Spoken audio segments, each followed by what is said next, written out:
Normal na ang gusto talaga nating kumita kaya tayo naging isang content creator. Sabihin na natin na isa talaga ito sa paraan para kumita. Sino ba ang ayaw, di ba? Pero dapat bukod sa kumita, may isa ka pang dahilan bakit ka nagpapatuloy.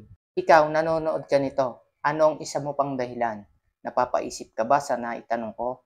Pag-isipan mo kung ano yan para maiangat mo ang sarili mo at ang content mo.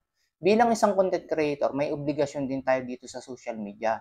Dahil kung ano ang klase ng content mo, yun ang magiging reflection mo. Kaya mahalaga na kilalanin natin kung ano ang magiging resulta ng ating sarili sa bawat ipopost natin.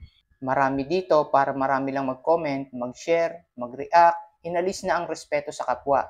Yung iba ginamit pa ang Diyos. Pero hindi ko naman sinasabi na lahat ng nagpo-post about sa ating Panginoon ay nanggagamit. Alam mo naman sa sarili mo kung isa ka sa gumagamit sa Panginoon o hindi dito sa social media.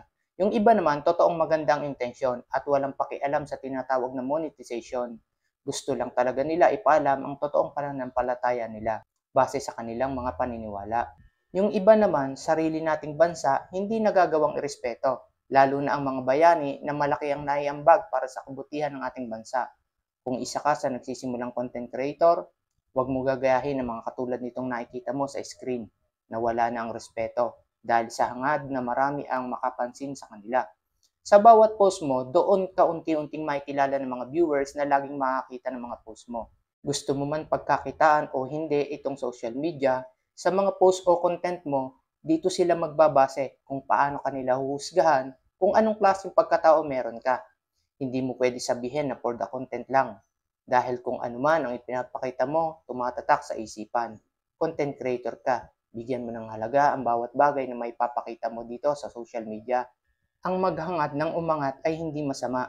Pero ang manghusga, manira, manlait at manggamit para lang ikaw ang laging makita ay hindi maganda.